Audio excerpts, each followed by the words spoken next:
Alright, I decided I'm just gonna jump right in. I feel like it's time to come clean with what's been happening with me medically for the past like 6 months. So I just got off the phone with my surgeon for my pre-op appointment. Yes, another pre-op appointment. So if you don't know, I got surgery on my foot in October of last year. So it hasn't even been a year. And I'm about to go under anesthesia again, but not for my foot. This time they're going into my uterus. Yes, you heard right. So let's back up a little bit. Let me give you a little bit of background information. So if you don't know, I am a lesbian and I am in a same-sex relationship, well, marriage. And we have been on this IUI journey off and on for like the past 3 years. And when I say off and on, I mean like we've never done trials back to back. We always do it once and then we feel defeated, so then we take time off. And when I say time off, I mean like a year. So this will be going on our third try, and this time we decided that we're just going to go back to back to back to back, especially since like in February my grandmother passed away and it was a big loss for me. And March came up and I was like, all right, like maybe this loss means that we're going to be blessed with another life. So let's go ahead and like get back into the flow of things. I'm a teacher. I'm off in the summertime. So I already knew that with the IUI, since I've gone through it before, there are all of these preparatory appointments before they will actually do the IUI, if you get what I'm saying. So I'm like, okay, if I start in March, that'll give them 3 months until June. And then by June, I should be able to go in and do IUI. Well, as you can see, it's June and I have not done any IUI. So I went to my first appointment, and it's crazy because I usually vlog all of this stuff, and I started vlogging this first appointment until they started to give me the bad news. So went to my first appointment, they did all of my blood work, they looked in my hoo-ha, and then they told me that my hormone levels were like extremely high. It's a hormone called prolactin. They said my prolactin levels were extremely high, that they needed to retest again. And they also said that they had found some polyps on my uterus, and they were like, don't be too worried about it. You know, there's ways to remove it. So I'm like, all right, cool. So they're like, you know, we're just going to have to remove the polyps. But before we worry about removing the polyps, we need to worry about this prolactin situation. So I'm like, okay, so what's up with the prolactin? They put me on this medication. I forget the name of the medication, but it's pretty much a hormone reducer. I only take it once a week. It does cause like headaches and stuff like that, but I take it at night so that it's not as bad. And I'm still on that to this day. It's been like now 3 months of me taking this hormone reducer, which the prolactin levels, thank God, did come down. But they said that because they were so high, and the last time that I did IUI, they were not high at all. They were like, now we also need to look and see if you have a brain tumor. So I'm like, a brain tumor? And they're like, yeah, because usually your hormones don't go up unless, your hormones don't go up to that level, that prolactin, unless there is a tumor in your pituitary gland. Which, if you don't know, your pituitary gland is in your brain. So y'all, that it had me spaced out. I started spacing out of life. I started contemplating quitting my job. I'm just like, what am I doing with my life? Like, I'm only 30 years old. A brain tumor? Are y'all crazy? So mind you, all of this stuff takes time. So they have to, you know, make the script for the MRI. They want me to get one with and without contrast. I had to go get the MRI. You know, they have to get it over to their office, read the results. So all of this, just the MRI stuff, took like a month for me. So let's say March, April, May was when I got the MRI. All the way up to June, I'm just like, okay, did y'all get the results? Did y'all get the results? Because for 3 months, I've been thinking that I have a brain tumor.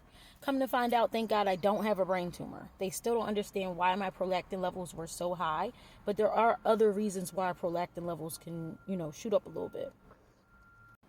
So I'm like, okay, I don't have the brain tumor. Like, now it's June where I'm off of work, but clearly we're not starting IUI this month because y'all also told me that I have to get these polyps removed. So let's get the ball rolling.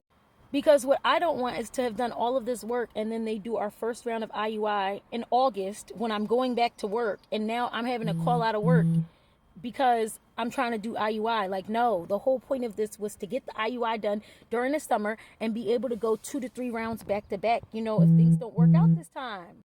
So y'all, finally, and it's almost July, like it's June 26th, y'all. Finally today I had my pre-op appointment.